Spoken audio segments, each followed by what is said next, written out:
Hello, welcome back. We are in our read-through of the 1800s King James Pictorial Bible. We are in the book of Ruth, chapter 2.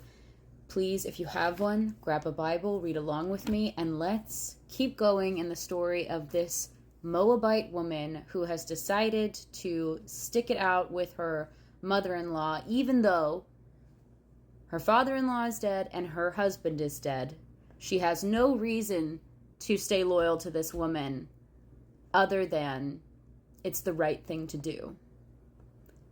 So, they have gone back to Israel, and let's find out what happens to both Ruth and Naomi.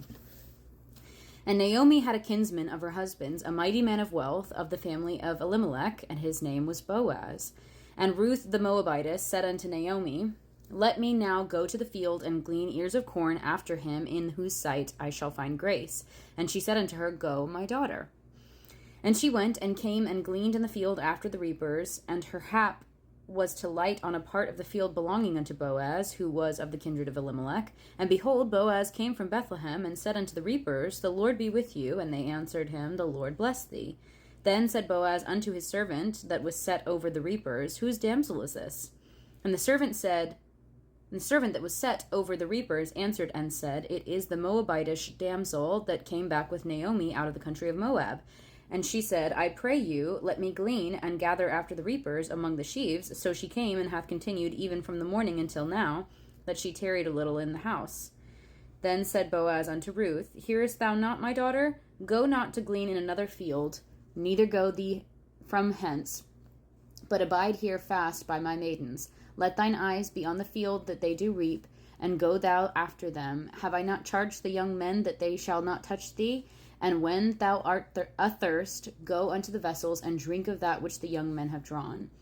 Then she fell on her face, and bowed herself to the ground, and said unto him, Why have I found grace in thine eyes, that thou shouldest take knowledge of me, seeing I am a stranger?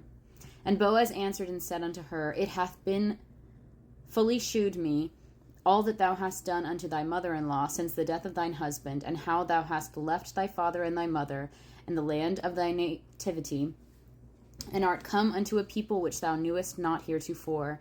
The Lord recompense thy work, and a full reward be given thee of the Lord God of Israel, under whose wings thou art come to trust. Then she said, Let me find favor in thy sight, my Lord, for that thou hast comforted me, and for that thou hast spoken friendly unto thine handmaiden.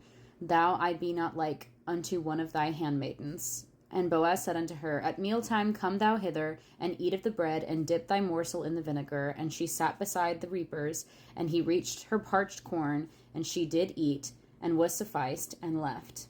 And when she had risen up to glean, Boaz commanded his young men, saying, Let her glean even among the sheaves, and reproach her not. And let fall also some of the handfuls of purpose for her, and leave them, that she may glean them, and rebuke her not. So she gleaned in the field until even, and beat out what she had gleaned, and it was about an ephah of barley. And she took it up, and went into the city, and her mother-in-law saw that she had gleaned, and she brought forth, and gave to her that she had reserved, after she was sufficed. And her mother-in-law said unto her, Where hast thou gleaned today, and where wroughtest thou? Blessed be he that did take knowledge of thee. And she shewed her mother-in-law with whom she had wrought, and said, The man's name with whom I wrought today was Boaz. And Naomi said unto her daughter-in-law, Blessed be he of the Lord, who hath not left off his kindness to the living and to the dead. And Naomi said unto her, The man is near of kin unto us, one of our next kinsmen. And Ruth the Moabitess said, He said unto me also, that thou shalt keep fast by my young men, until they have ended all my harvest. And Naomi said unto Ruth her daughter-in-law, It is good, my daughter, that thou go out with his maidens, that they meet thee not in any other field. So she kept fast by the maidens of Boaz, to glean unto the end of barley harvest, and of wheat harvest, and dwelt with her mother-in-law. Okay, so what's happening here is actually very common practice, and it's also something that's commanded by the law. In the law, if you recall, I know there was a lot of it, I know there was a lot of different things to remember, but one of the things in the law is that you are supposed to leave your leftovers for the poor, essentially.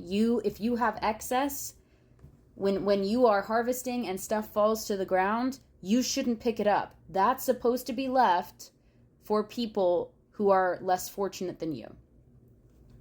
So Ruth knows this, and she goes to pick up the crumbs, essentially. And she does it in Boaz's field. Boaz is one of their kinsmen.